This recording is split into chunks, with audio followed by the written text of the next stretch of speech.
जय हिंद दोस्तों, मैं हूं आपका दोस्त चेतन विस्पुते। दोस्तों, आज के इस वीडियो में हम लोग रूल 86B का एकदम डिटेल में एनालिसिस करने वाले हैं। साथ ही में हम लोग ये भी डिस्कस करेंगे कि रूल किसे एप्लीकेबल नहीं होगा और ये रूल के इम्प्लीमेंटेशन में प्रैक्टिकल डिफिकल्टीज क्या रहेगी। डिस्कस करें उससे पहले मैंने यहाँ पर एक फोटो रखा है। इसका पर्पस क्या वो भी आपको बताता हूँ। रूल 86B और रूल 36 सब रूल 4, ये दो रूल ऐसे हैं वो इस फोटो के साथ में मैच करते हैं। अब ये फोटो क्या है, मैं आपको थोड़ा एक्सप्लेन करने की कोशिश करता हूँ। जैसे हमारे हिंदी फिल्मों में क्या होता है कि जो हीरो होता है वो विलन को पकड़ने जाता है। उसका इंटेंशन बहुत अच्छा होता है कि मैं विलन को पकड़ूंगा, गलत आदमी को पकड़ूंगा, सही काम करूंगा। But at the same time वो विलन को पकड़ते पकड़ते बीच में आने वाले जितने भी फ्रूट्स की जो शॉप वाले होते हैं या इनोसेंट पीपल होते हैं उसको भी साथ में उड़ाते जाता है। जैसे आप ये फोटो में देख सकते हो, विलन को पकड़ने जा रहा है और एक फ्रूट की दुकान को उसने उड़ा दिया। तो रूल 86B, रूल 36 सब रूल 4 दोनों का काम कुछ इस तरह से ही हो गया है कि इनका इंटेंशन बहुत अच्छा है कि हम फेक लोगों को पकड़ेंगे, गलत काम नहीं होने देंगे, जो इनकम आएगी गवर्नमेंट को मिलेगी, ना कि गलत लोगों के हाथ में जाएगी। But at the same time जिस तरह से यहाँ पे फ्रूट की लारीज उड़ रही है, उसी तरह जेन्युइन टैक्स पेयर्स को भी डिफिकल्टीज हो सकती है due to the implementation of this rule. क्योंकि इस रूल में ये गारंटी नहीं है कि 100% जो गलत है वो लोग पकड़े जाएंगे या जो अच्छे लोग हैं उन्हें कोई प्रॉब्लम नहीं होगी। तो जेन्युइन लोगों को भी प्रॉब्लम हो सकती है।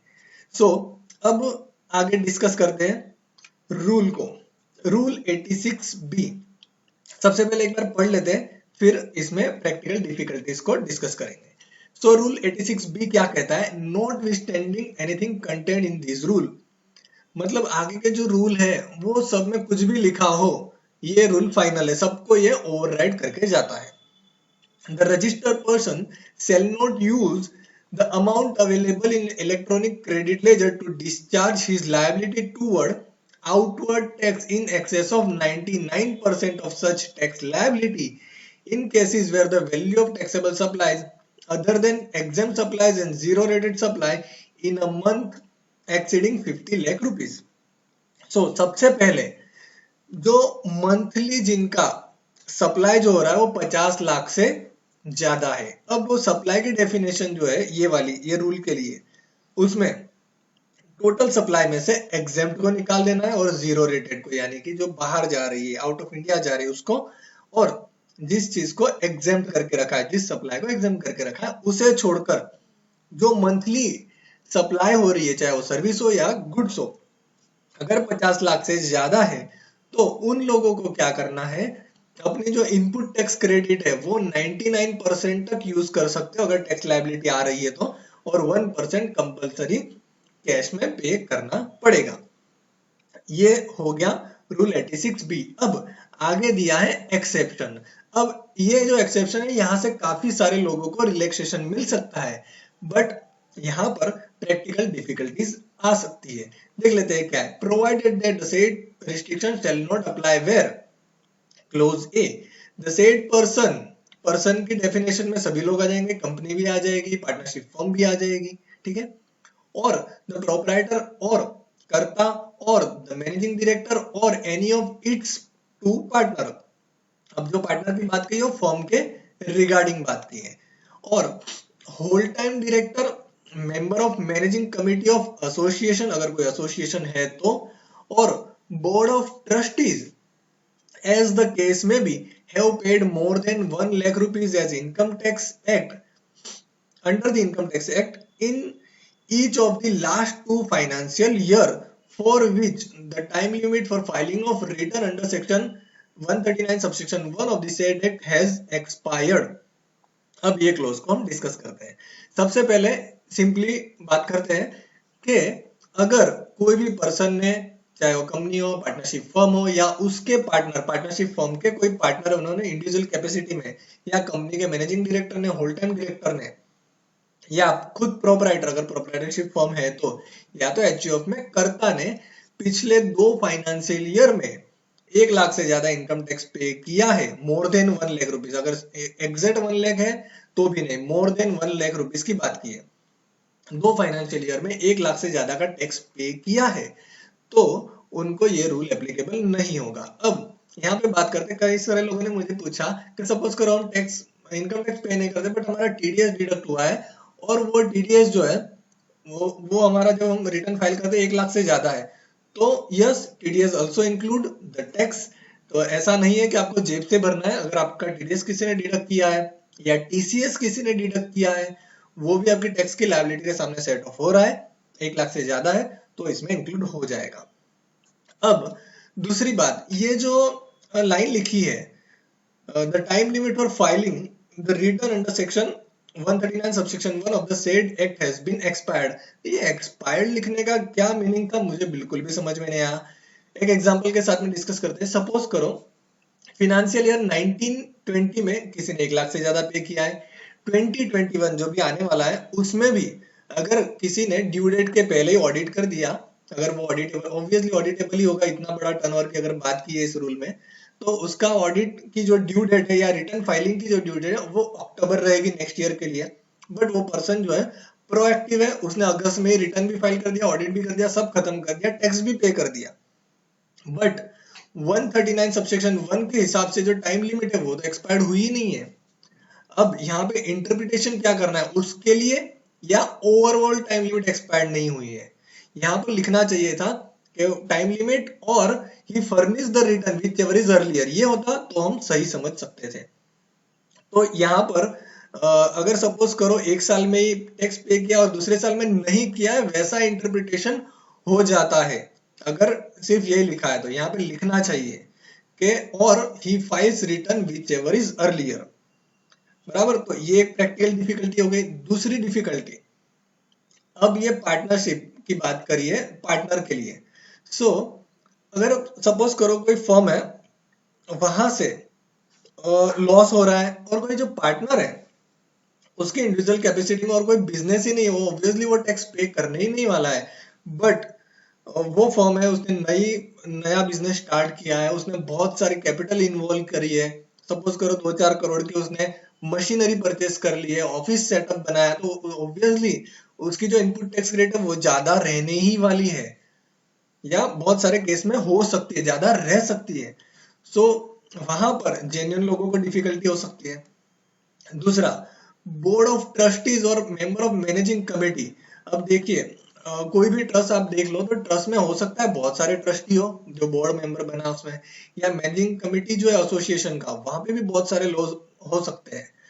सपोज करो ये ट्रस्ट है या मैनेजिंग कमेटी है जो एसोसिएशन की, तो इन लोगों की पर्सनल कैपेसिटी में टैक्स पे कर रहे होंगे, सपोज करो बहुत पैसे वाला आदमी है और वो पर्सनल कैपेसिटी में 1 लाख से ज्यादा 2 साल में उसने टैक्स पे कर दिया है, बट हो सकता है वो ट्रस्ट में कुछ गड़बड़ी चल रही हो, तो यहाँ पर जो बोगस बिल बना रहा है वो छूट जाए, वो लोग भी यहाँ पे छूट सकते हैं, उनको भी एग्जेम्पशन मिल सकता है। तो यहाँ पर एक गारंटी नहीं दिख रही है कि जेन्युइन लोगों को डिफिकल्टी नहीं होगी और जो गलत करे वो पकड़े जाएंगे।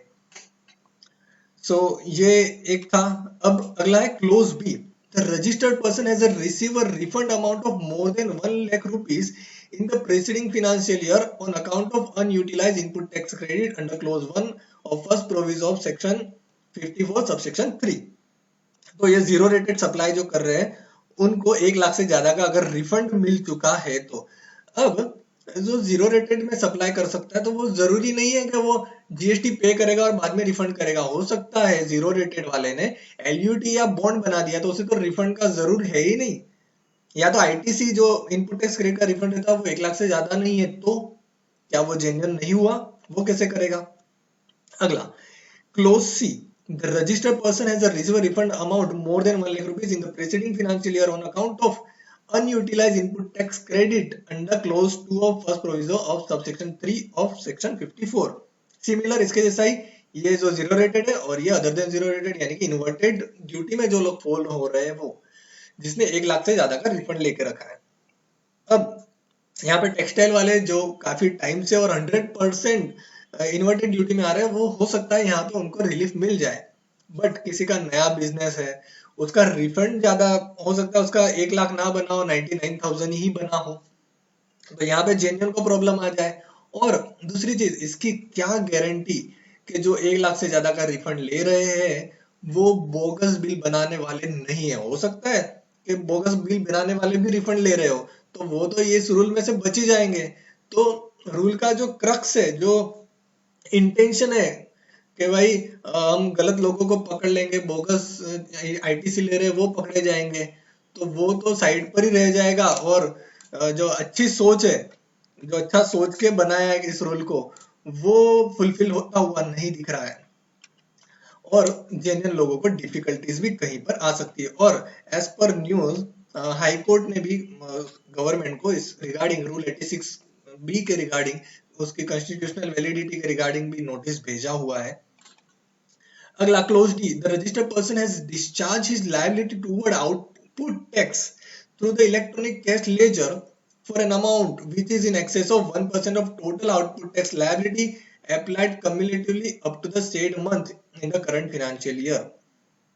अब ये ठीक है, ये थोड़ा अच्छा एक्सेप्शन था, बट यहाँ पर भी डिफिकल्टी ये आएगी कि इसका कैलकुलेशन कौन करेगा।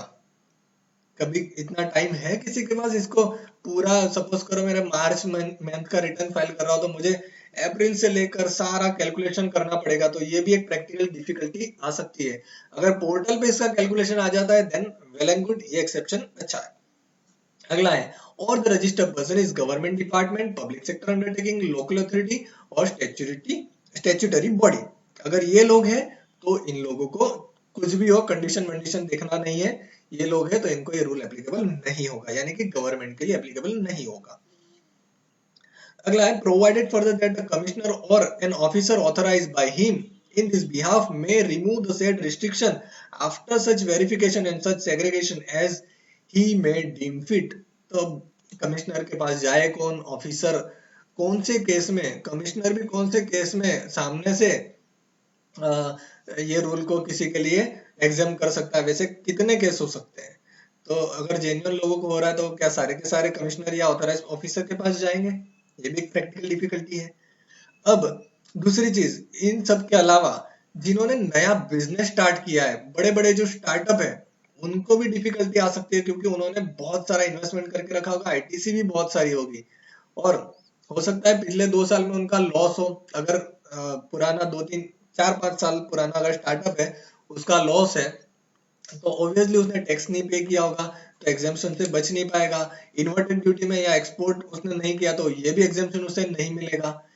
और आईटीसी पड़ी होगी तो 1% का जो ब्लॉक है वो बहुत बड़ा हो सकता है अगर बड़े प्लेयर्स के लिए। ऑब्वियसली यहाँ पे अगर 50 लाख की लिमिट दी गई है तो मिनिमम जिसका 6 करोड़ से ऊपर का टर्नओवर है वही लोग कवर होंगे, ऐसा जरूरी नहीं है, बट मंथली 50 के आए तो अगर एवरेज आप देखो 6 करोड़ तक हो सकता है। सो ये था आज का हमारा डिस्कशन। अगर आपको कुछ और लग रहा है तो प्लीज कमेंट कीजिएगा, और वीडियो अच्छा लगा तो प्लीज लाइक और शेयर जरूर कीजिएगा। थैंक यू फॉर वॉचिंग, मिलते हैं अगले वीडियो में। जय हिंद, जय भारत।